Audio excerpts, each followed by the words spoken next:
మన వారాహి సిల్వర్ జ్యువెలరీలో అద్భుతమైన ఆఫర్స్ పొందండి మరియు కారు గెలుచుకునే గొప్ప అవకాశం. తమిళనాడు ఎన్నికల ప్రచారంలో సీఎం చంద్రబాబు పాల్గొన్నారు. ఇక ఈ సందర్భంగా ఆయన అక్కడ పాల్గొన్నప్పుడు సంచలన వ్యాఖ్యలు చేశారు. రాజధాని అమరావతి అంశాన్ని ప్రస్తావించారు. అమరావతిలో 5,000 ఎకరాల్లో మరో భారీ ఎయిర్పోర్టు రాబోతుందంటూ ఆయన ప్రకటించారు.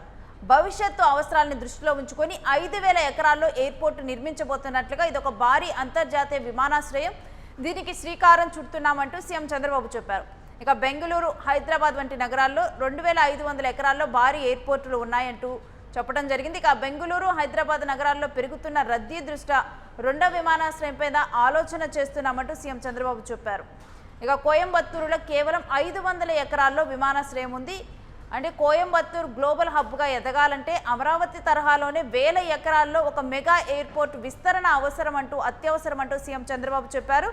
ఇక ఒక చిన్న ఎయిర్పోర్ట్ ఉండటం అభివృద్ధిని అడ్డుకోవటం అంటే చెప్పారు. ఎందుకంటే ఇప్పటికీ ఉన్నటువంటి ఎయిర్పోర్ట్లు ఏదైతే హైదరాబాద్లో, బెంగళూరులో ఉన్నటువంటివి 2,500 ఎకరాలు, అక్కడ ఫ్లైట్స్, ఎయిర్ ట్రాఫిక్ కానీ ఇదంతా పెరిగిపోతుంది. అలాంటిది పక్క స్టేట్స్లో కనుక పెద్ద విమానాశ్రయం ఉంటే అదొక ఆల్టర్నేటివ్గా మారుతుంది. దానివల్ల ఇంకా కూడా ఆ ప్రాంతాలు అభివృద్ధి చెందుతాయి అంటూ కూడా చెప్పటం జరిగింది. ఇక ఇప్పుడు ఉన్నటువంటి 500 ఎకరాల్లో ఉన్నటువంటి ఎయిర్పోర్ట్ ఇది మాత్రం అభివృద్ధిని అడ్డుకోవటం అంటూ చెప్పారు.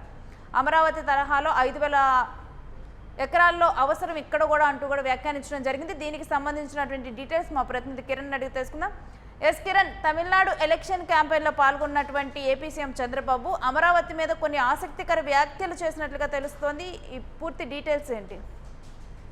రేణు, తమిళనాడు ఎన్నికల ప్రచారంలో ఎన్డీఏ తరఫున సీఎం చంద్రబాబు నాయుడు పాల్గొంటున్నారు. ఇక్కడ ప్రధానంగా కోయంబత్తూరుకు సంబంధించిన కోయంబత్తూరు చుట్టుపక్కల ఉన్న నియోజకవర్గాల్లో ఆయన ఎన్డీఏ తరఫున ప్రచారం నిర్వహిస్తున్నారు. అయితే ఇక్కడ ప్రధానంగా కోయంబత్తూరులో వ్యాపారులతోనూ, తర్వాత స్థానిక నేతలతోనూ, స్థానిక ప్రజలతోనూ కూడా ఆయన ముచ్చటించారు. అయితే ఇక్కడ ప్రధానంగా సీఎం చంద్రబాబు చేసిన వ్యాఖ్యలను మనం ఒకసారి క్షుణ్ణంగా పరిశీలించవచ్చు. ఏంటంటే ఈ వ్యాఖ్యలను సంచలన వ్యాఖ్యలు కూడా చెప్పొచ్చు. అమరావతిలో 5,000 ఎకరాల్లో భారీగా విమానాశ్రయం నిర్మిస్తున్నాము, మరో ఎయిర్పోర్టు రాబోతుంది 5,000 ఎకరాల్లో అంటూ అమరావతి ప్రజలకు కాదు, ఆంధ్రప్రదేశ్ ప్రజలకు కూడా ఒక గుడ్ న్యూస్ చెప్పారనుకోవచ్చు. అయితే ఇక్కడ ప్రధానంగా ఏదైతే హైదరాబాద్ కావచ్చు, బెంగళూరు కావచ్చు, ఈ రెండు నగరాల్లో 2,500 ఎకరాల్లోనే ఎయిర్పోర్ట్ ఉంది. అయితే ఆ రెండవ ఎయిర్పోర్ట్ను కూడా విస్తరించేందుకు ఏదైతే తెలంగాణ, కర్ణాటక ప్రభుత్వాలు ఆలోచన చేస్తున్నాయి. అయితే ఇక్కడ అమరావతిలో రాబోయే రోజుల్లో రాబోయే 20 నుంచి 30 ఏళ్లలో ఏం జరగబోతుందని ఊహించి 5,000 ఎకరాల్లో భారీగా ఎయిర్పోర్ట్ నిర్మిస్తున్నామంటూ ఆయన ఒక సంచలనమైన ప్రకటన చేశారు. అయితే కోయంబత్తూరు లాంటి ఏదైతే పారిశ్రామికంగా అభివృద్ధి చెందుతున్న కోయంబత్తూరు లాంటి ప్రాంతంలో కేవలం 500 ఎకరాల్లో మాత్రమే ఎయిర్పోర్ట్ ఉంది. భవిష్యత్ అవసరాల దృష్ట్యా అమరావతిలో 5,000 ఎకరాల్లో ఎయిర్పోర్ట్ నిర్మిస్తున్నామంటూ ఆయన ఆంధ్రప్రదేశ్ కు సంబంధించిన అంశాలు తమిళనాడు ఎన్నికల ప్రచారంలో ప్రస్తావించారు. అయితే ఇక్కడ ప్రధానంగా ఇప్పటికీ కూడా నేరుగా ముఖ్యమంత్రి స్టాలిన్ పైన ఆయన ఎలాంటి విమర్శలు చేయలేదు. కేవలం ఎన్డీఏ డబుల్ ఇంజన్ సర్కార్ చేస్తున్న అభివృద్ధి సంక్షేమ కార్యక్రమాల మీదనే ఆయన వ్యాఖ్యానించారు తప్పితే తమిళనాడు సీఎం స్టాలిన్ పైన ఎలాంటి వ్యతిరేకత కానీ ఎలాంటి వ్యాఖ్యలు కానీ చేయలేదు. ఎన్డీఏని కూటమిని గెలిపించండి అంటూ తెలుగు ప్రజలు ఎక్కువ ఉన్న ప్రాంతాల్లో ఆయన పర్యటనలు కొనసాగిస్తున్నారు. దాదాపు 10 అసెంబ్లీ నియోజకవర్గాలు ఉన్నాయి కోయంబత్తూరు చుట్టూ. ఆయా నియోజకవర్గాల్లో స్థానిక నేతలతో పాటు తెలుగు వారు ఎక్కువ ఉన్న ప్రాంతాల్లో ఆయన ప్రచారం నిర్వహిస్తున్నారు. ఈ ప్రచారానికి కూడా భారీ స్పందన వస్తుంది.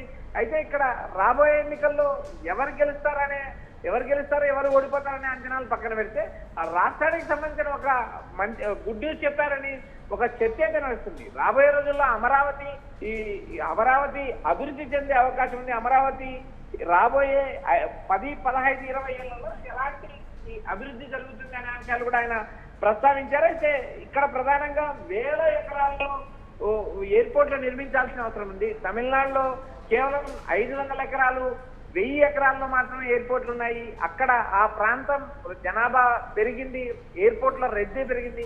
ఇలాంటి పరిస్థితుల్లో ఎక్కువ విస్తీర్ణం ఉన్న చోట ఎక్కువ విస్తీర్ణంలో ఎయిర్పోర్ట్లు అభివృద్ధి చేయాలనే ఆకాంక్షను ఆయన వెలిగించారు. రేపు మరి అంటే చంద్రబాబు చేసినటువంటి వ్యాఖ్యలు కానీ లేకపోతే ఈ ప్రచారం కానీ ఎంతవరకు ప్రభావం చూపించేటువంటి అవకాశం ఉంది కిరణ్? నేను ఇక్కడ ప్రధానంగా తమిళనాడు అసెంబ్లీ ఎన్నికల్లో లోకల్ నినాదం అనేది ఒక లోకల్ నినాదం బాగా పనిచేస్తుంది. ఎందుకంటే ఇప్పటికే అటు ఎన్డీఏ కూటమిలో అన్నాడీఎంకే ప్రధాన భాగస్వామిగా ఉంది. డిఎంకే కూటమిలో దాదాపు 23 రాజకీయ పార్టీలు ఉన్నాయి. అటు ఏదైతే ఎన్డీఏ కూటమిలో బీజేపీతో పాటు అన్నాడీఎంకేతో పాటు మరో 3 పార్టీలు, కేవలం ఒక 5 పార్టీలతో వారి ఏదైతే అన్నాడీఎంకే కూటమి అయితే ఇక్కడ విజయ్ దాదాపు 234 స్థానాల్లో ఒంటరిగా పోటీ చేస్తున్నారు. అయితే ఇక్కడ తమిళనాడులో ఇప్పటికే పవన్ కళ్యాణ్ ఒకసారి ఎన్డీఏ కూటమి తరఫున ప్రచారం చేశారు. ఆయన ఆరోగ్యం సరిలేకపోవడం, శస్త్రచికిత్స తీసుకోవడంతో ఆయన రెస్ట్ తీసుకుంటున్నారు. అయితే ఇక్కడ ప్రధానంగా మోడీ తరఫున అయితే ఎన్డీఏ తరఫున చంద్రబాబు నాయుడు ప్రచారం ప్రారంభించారు. అయితే రేపు సాయంత్రం 5 గంటలకు ప్రచారం ముగుస్తుంది.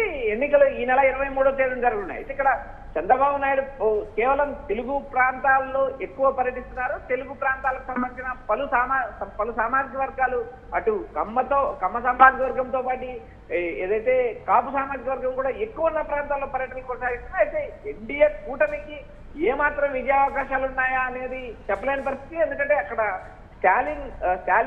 స్టాలిన్ ఎన్నికల ప్రచారంలో ఢిల్లీ వర్సెస్ తమిళనాడు ప్రాంతీయ నినాదాన్ని ఎత్తుకున్నాడు. ద్రవిడ మోడల్ 2ను అమలు చేస్తాము. ఏదైతే అత్యంత శక్తివంతమైన అత్యంత సంక్షేమ పథకాలు, మహిళల ఖాతాలు ఇప్పటికీ నేరుగా 5,000 రూపాయలు, 1,30,00,000 అకౌంట్లలో డిపాజిట్ చేయడం, ఇలా వరుసగా జరిగిన సంఘటనలు ఇప్పటికి అందుతున్న సర్వేల ప్రకారం డిఎంకే వైపు మొగ్గు చూస్తే చూడాలి. రేపు ఎన్నికలు 23వ తేదీ జరగనున్నాయి. మే 4వ తేదీన కౌంటింగ్ జరగనుంది. అప్పటి వరకు ఎవరికి విజయావకాశాలు ఉంటాయనేది అంచనాలు మాత్రమే. మే 4వ తేదీన ఎవరు గెలుస్తారనేది తెలియనుంది. రేపు right Kiran, stay with us. మీ దగ్గర నుంచి మరిన్ని అప్డేట్స్ తీసుకుంటాం. ఇక భారీ అంతర్జాతీయ విమానాశ్రయానికి శ్రీకారం చుట్టాల్సినటువంటి అవసరం ఉందంటూ కూడా సీఎం చంద్రబాబు అయితే ఈరోజు తమిళనాడు ఎలక్షన్ క్యాంపెయిన్లో ఆయన మాట్లాడటం జరిగింది. ఇక అమరావతిలో కూడా 5,000 ఎకరాలతో ఒక భారీ ఎయిర్పోర్ట్ని నిర్మించబోతున్నామంటూ కూడా అక్కడ ఆయన చెప్పడం ఒక ఆకర్షణీయమైనటువంటి అంశంగా నిలిచింది. ఇక గ్లోబల్ హబ్గా ఎదగాలంటే మాత్రం డెఫినెట్గా అమరావతి తరహాలోనే ఇక్కడ ఎయిర్పోర్ట్ అవసరం అంటూ కూడా ఒక డబుల్ ఇంజిన్ సర్కార్ వస్తే ఏ విధంగా ఉంటుంది అనే ఒక ఉదాహరించే సమయంలో దీన్ని చెప్పడం జరిగింది.